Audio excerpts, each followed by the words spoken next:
and welcome to Revenue Insights. Today's guest is Luke Trewin. Luke's the founder and managing director of Modern Visual.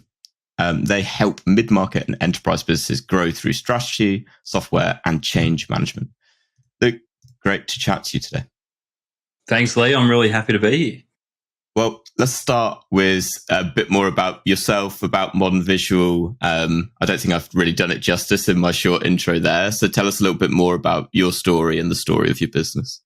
Sure. So my story, I guess from a relevance perspective, started when I was around the age of 12 or 13, and we got our first family computer. My mum, who was a single mum, saved up a lot of money to buy that computer, and I very quickly became obsessed with this thing. I remember being at a cousin's party, and we had it in the car. We'd bought it that day, and I was just so desperate to get home to have a go at this computer. It was a Windows XP Celeron machine for those nerds listening, and very quickly I just became obsessed with this thing and the internet. And I started learning to program through this computer. I became very quickly obsessed with Linux and learning that operating system.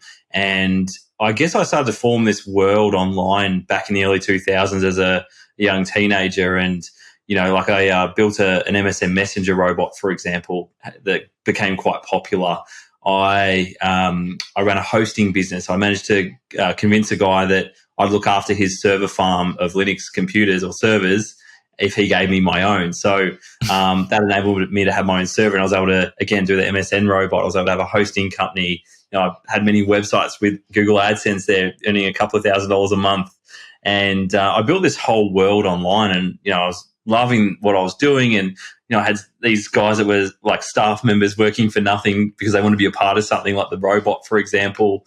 And it all came crashing down when the server got hacked. We got DDoS attacked, and this whole empire I'd built as a young teenager fell apart, and I had to sort of kiss it all goodbye. And at that stage, Mum was harassing me to get a job, and I needed to do something with my life. And I actually went and saw my careers teacher at my school. I'd actually dropped out of school in year 10. And this careers teacher helped me find a job as a printer. So I ended up becoming a label printer, beer labels, product labels.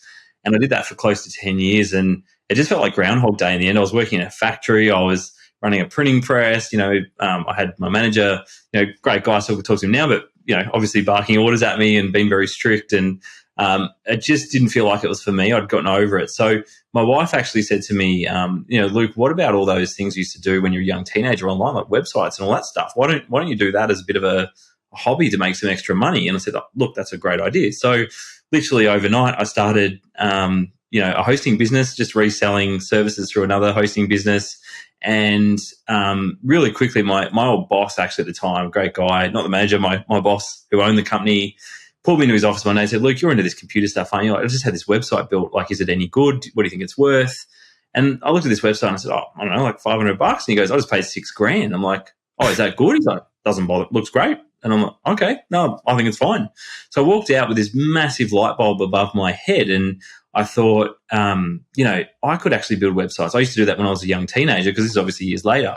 And I went straight home and researched websites and how to build them. And I found this WordPress thing. I'm like, what's WordPress all about? And very quickly, and to keep it short, I ended up starting a web design business alongside my hosting business after hours. And very quickly, I was able to drum up, a lot of business. And after 12 months, I managed to leave my printing job and go full time with web design and hosting. And from there, I was able to introduce new services like marketing services, digital marketing, SEO, Google Ads, etc., and ended up hiring more people and more people and more people. And that's what Modern Visual became, was a full service digital agency. And then around 2018, we actually decided that marketing wasn't really for us.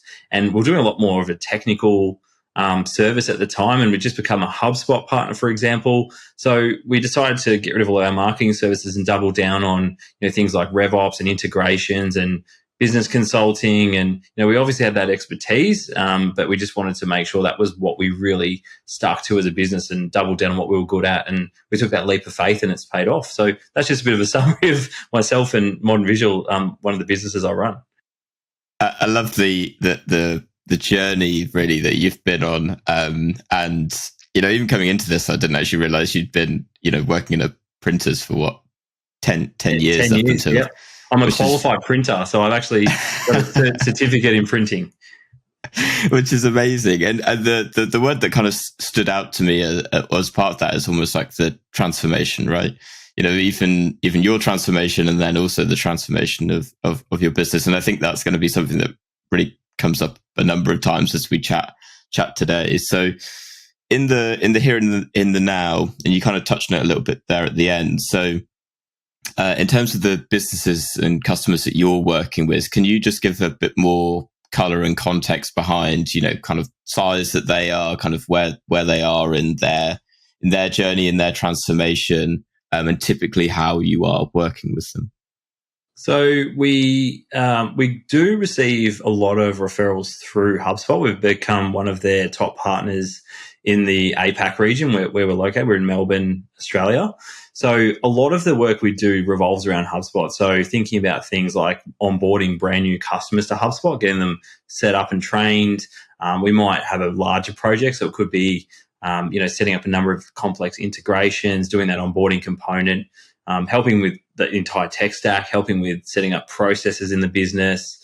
So there's a lot of that type of work that goes on. And typically the businesses that we help with those types of projects are that sort of mid-market to lower end enterprise. So the sort of 20 seat to 300 seat business. Obviously there's no fixed rules around that, but that tends to be our sweet spot. When I started the business, we're very much working with small businesses. And I think, you know, for us and our expertise, it just didn't suit longer term for the business. I think we're almost a little bit overqualified, if that makes sense. Like we're running workshops for clients that were quite sophisticated and it just went over their heads, a lot of these small business owners. So I think that's where we really found our sweet spot, in that mid-market to lower-end corporate space.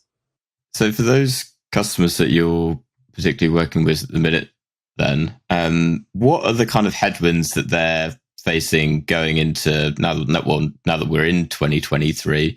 I know that a lot of the clients that you work with are typically in the ANZ or APAC regions. So interested to know, because I'm sure a lot of the listeners to the podcast are either over in the US or in Europe. So interested to know, are you seeing kind of similar headwinds where you are, and what's kind of the state of play right now? I think we typically see a bit of a delay or a lag behind Europe or the UK, for example, specifically. I think that's changing though. I feel like our lag's disappearing and we're coming a little bit more in line with what you're seeing at your end of the world. We're seeing a lot of, cost cutting going on with some of our clients. So, you know, they're concerned about their overheads, like their software pricing, their staffing.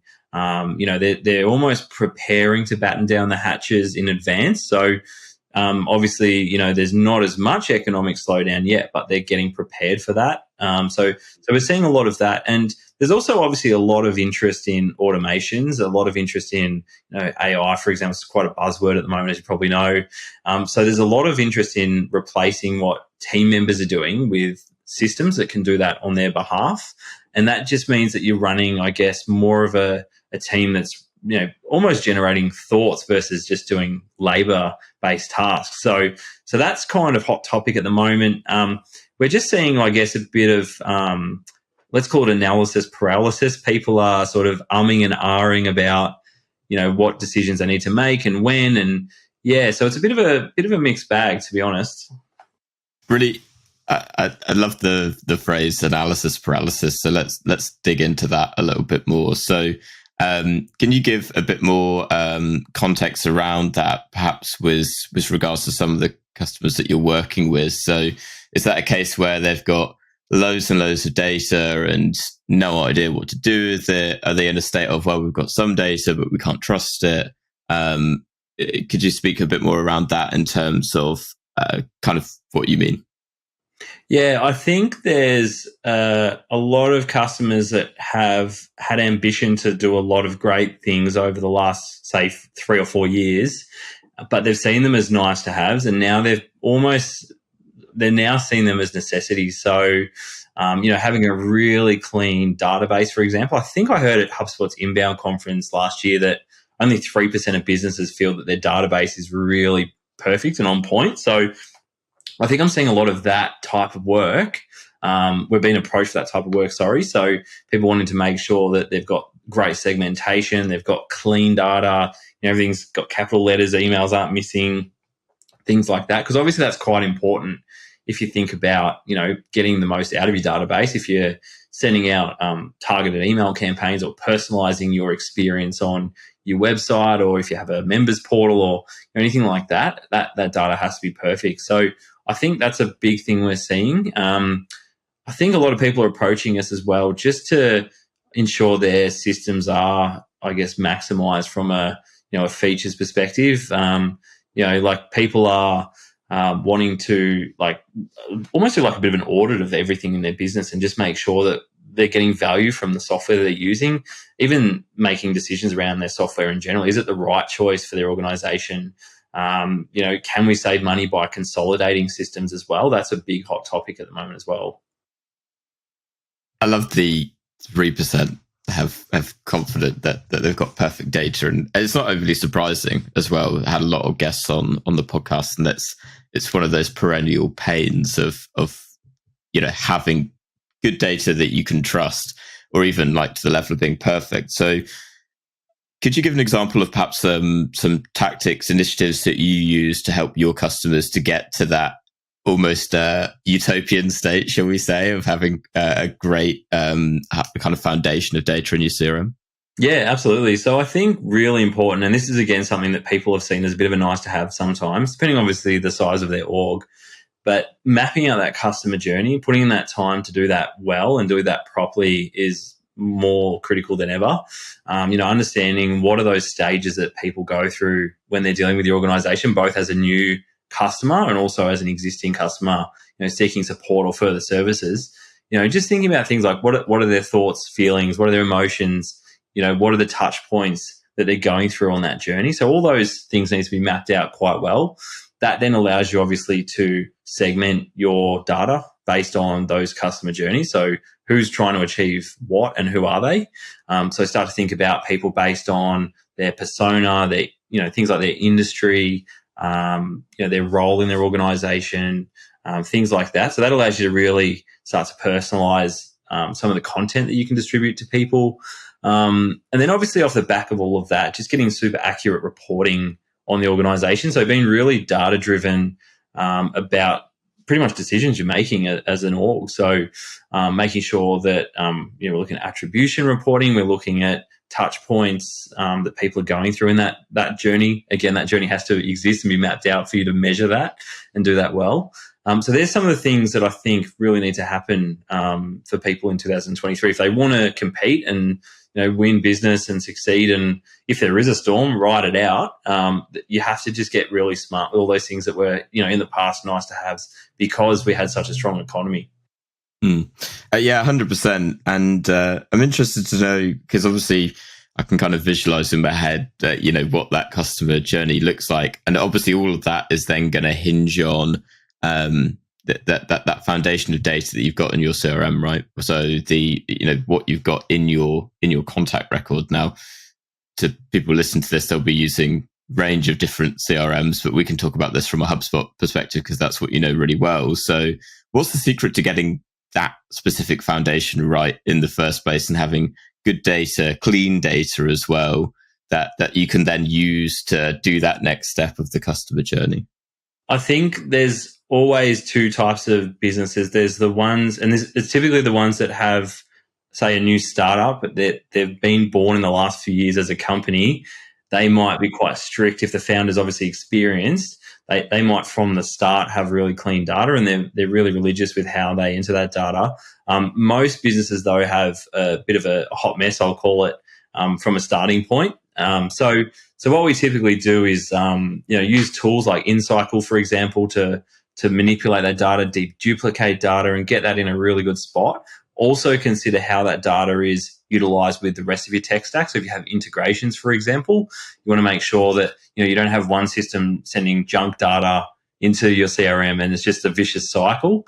So that's something to think about as well. But just having really strong business rules and processes in place, to make sure people are entering data correctly. They've got the right routine in place for their day. Different roles in the organization understand what their specific duties are, not just a blanket training approach, for example, to how to use a system.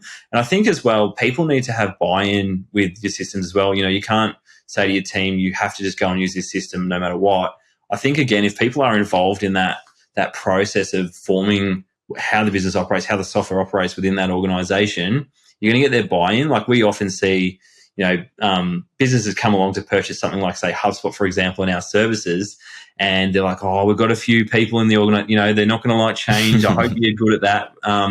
And that's something we do specialize in, is that change management piece. And that's obviously the human side of an organization. Often we're so fixated on the software and the features and what it can do, we often forget, there's going to be real people waking up, getting out of bed, brushing their teeth, and then going to work or going to their home office and actually sitting down and using these systems. And we often, again, completely forget that. And that's the secret sauce to making sure your data is top notch or clean, is making sure that the humans are happy that are using the system. It's a really good point. And it's often, as you touched on, the part that's overlooked as part of it. And I know as part of the work that you guys do alongside the change management is like bringing in the software, right? For example, bringing in HubSpot. So what would you say then are the three most important parts of actually bringing in new software that actually people buy into, that they believe in, that it's not just a case of, oh God, I'm being told what to do again. It's, ideally showing them the value of, this is why you're doing it, this is how it helps you do your job better. So in your experience, what would be those top three ways of doing that?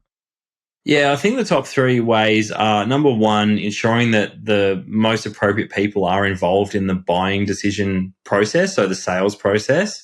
Make sure that those people, are workshopping ideas. It's not just a marketing manager, for example, making decisions for the sales team, or, a CEO buying because his buddy decided that he's got that CRM as well, for example. So involving key people from the organization in the buying or the sales process is really important. That's number one.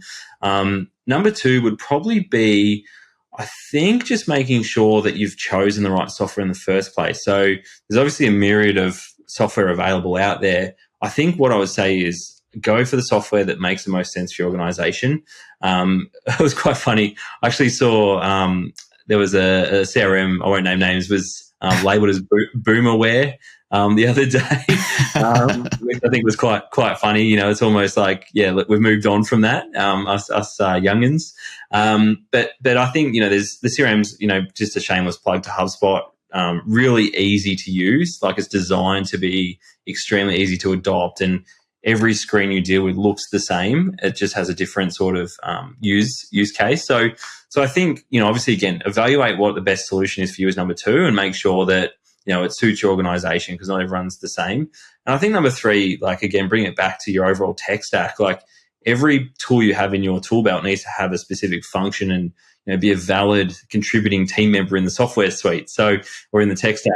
So I think just making sure that you understand overall what your tech stack looks like, and make sure that everything has its place. Make sure that, if you can, consolidate as many systems into one as possible. That's going to give you obviously a lot less fragile, systems, and it's going to lead to less issues from a reliability perspective. But you're also getting a lot more data and data, available to you if everything as possible is in one place. So that's, for example, sales, marketing, service. If you can have those in one tool on a single code base, then obviously you're going to have a much better experience with that tool.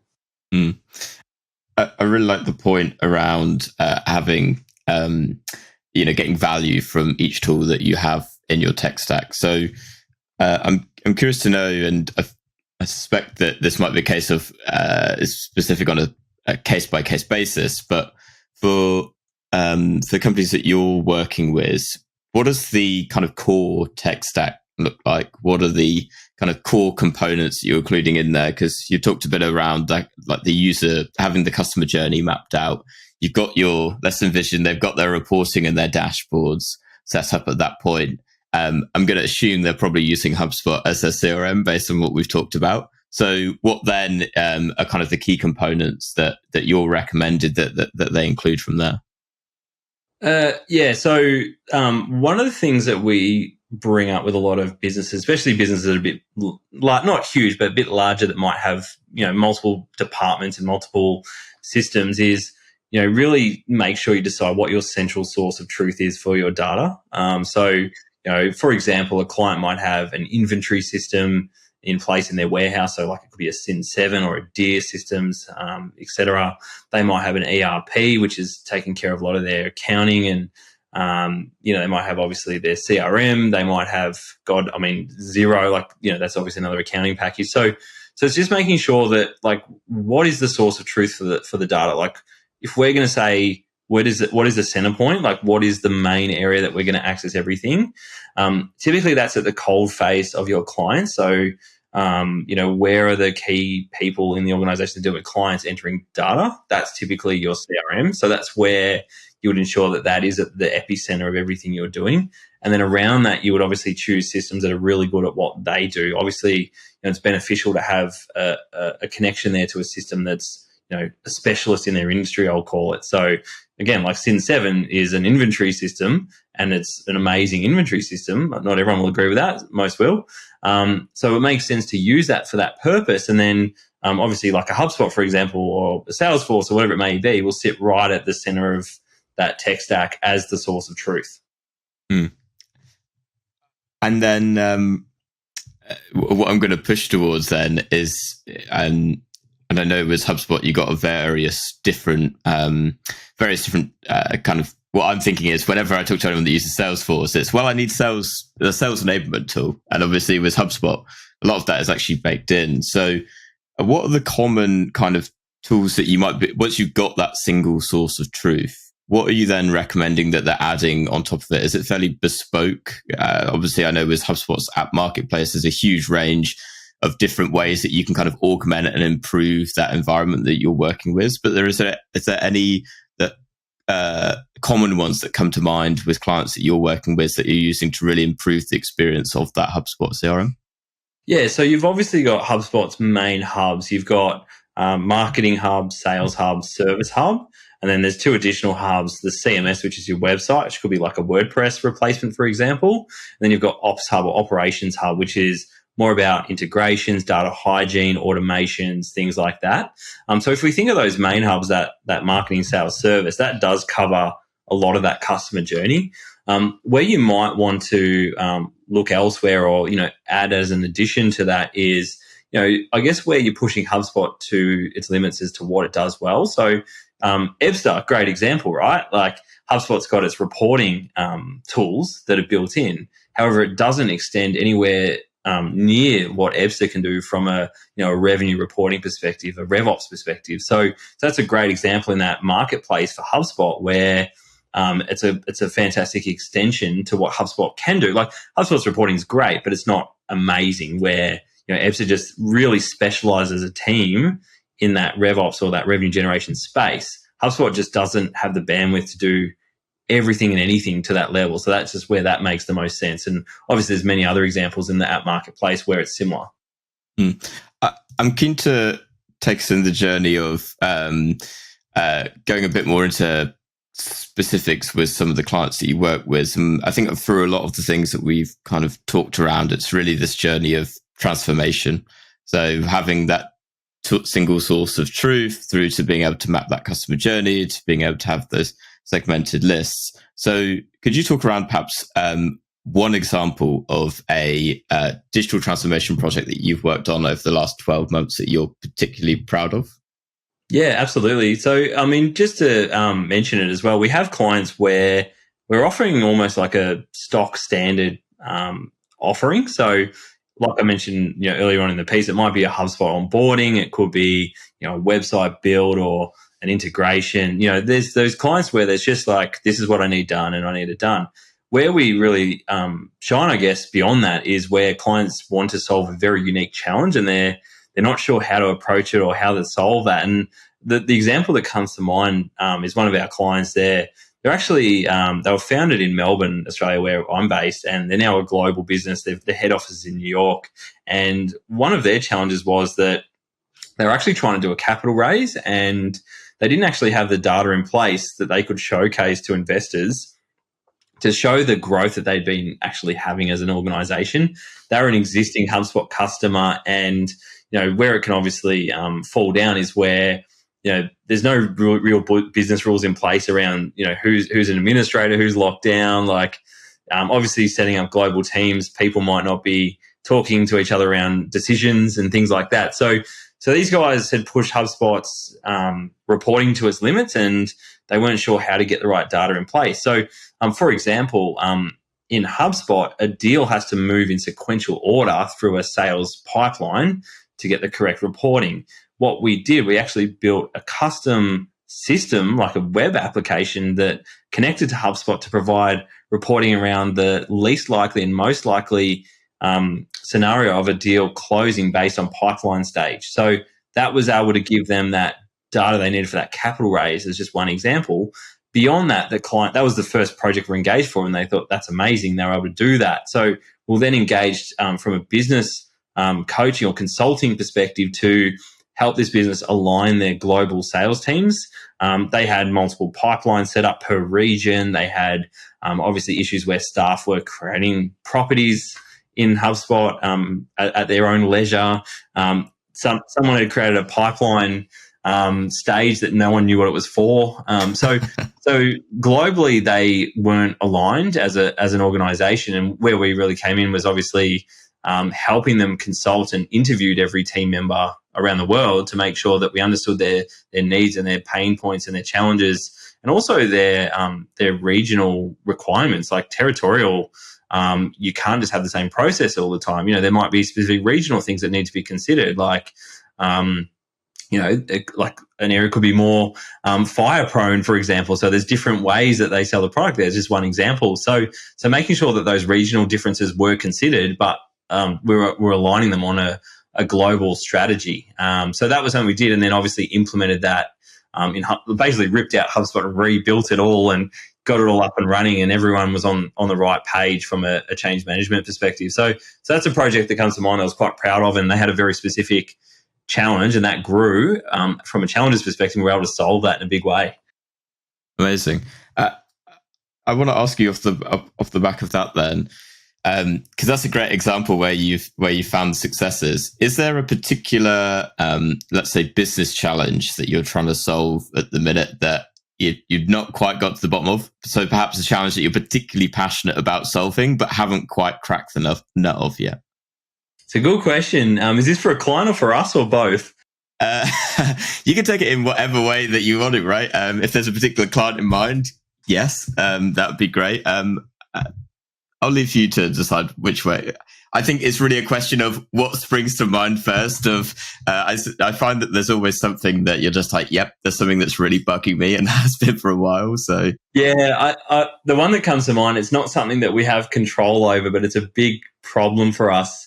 And it doesn't affect you as much in your end of the world, but HubSpot doesn't have a data center in our region, and regularly we're coming up with prospects in the government space, fintech, financial organizations, things like that, where compliance is really important and legislation around data sovereignty. So that is a big challenge we face here in the APAC region is unfortunately the fact that we don't have a data center locally here, where there's one in Germany and I believe there's one in the US on Amazon. So that's a big one on our wish list. And we do have a workaround that we built. It's actually a CRM card. So we can house external information in a CRM card in HubSpot, and that's API'd into HubSpot, but it is quite limited in what it can do. It just stores additional information in HubSpot. Everything like email, etc., still has to live offshore. So it's probably not exactly what you're after, but that is just a very big challenge that we face regularly. I guess when it comes to clients, our job is to solve their problems. So I think we haven't really come across something that we haven't been able to solve. It's more, there might be a compromise every now and then that needs to be made. I think the biggest problems we have is when someone just hasn't bought in they've got excited they bought software, but they're not prepared to put in the blood, sweat and tears to make it a success in their organization. So that's just a general response. Yeah, I think, but that makes total sense to me. Where and that I find is the beauty of the question, because a lot of the time through the things we talk about, it's like, there is the solution to everything. But the reality is there's often things that isn't the perfect solution to, right? And what's actually so interesting around that is what I'd call like Band-Aid solution, right? That you find around it to make it work. All right, Luke, I'm going to move to the final question as we move to wrap up. What is one book that you'd recommend to other revenue leaders or leaders that you're working with? Good question. I'm not a huge book fan. I don't like reading books, but I love listening to books in the car, on my walks, at the gym. And I'm going to sort of skew this a little bit. There's actually two books that are almost one book that I love, and that's Traction by Gino Wickman. There's also a secondary to that, which is called Get a Grip by Gino Wickman. And it's basically the EOS model, which is the entrepreneurial operating system. And it's basically a framework that you can run your entire business on that encompasses all of the areas of success that you need to make your business a success. So the Traction book is more the theory around everything. Get a Grip is actually more of a make-believe story around a business that actually implemented this system. They went from being a shambles, nearly shutting down, to a chance meeting in a bar with someone else as a business owner that had implemented it. And then this lady went and actually brought it into her business, and just the ups and downs of having to let go of team members that were square pegs in round holes, and seeing improvements in the business just at the end where they end up, which I won't give away, is just really big game changer for if you're feeling a bit lost in your business, like you don't have a framework in place. I highly recommend checking out Traction and also Get a Grip by Gino Wickman. I love that. We'll include notes to that, links, in fact, down to that in the show notes. All right, Luke, for anyone that perhaps uses HubSpot and is like, oh my God, I need help, or wants to follow you for more of what you're doing, where can they find you? Yeah, so I'm on LinkedIn. I'm quite regularly active there. So just Luke Trewin, Trewin on LinkedIn. Modernvisual.au. That's .au, not .com.au. We're available from our website, so you're welcome to check that. We're actually launching our new site in about a week or two. So it'll either be the old one or the new one when you visit it. But that's the main places you can find me.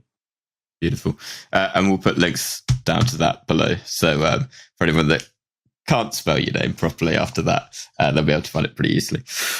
Awesome. Luke, it's been an absolute pleasure to have you on. Thank you so much again for the conversation today, and to everyone that's listened to this episode. We'll catch you next week. Thanks, Lee.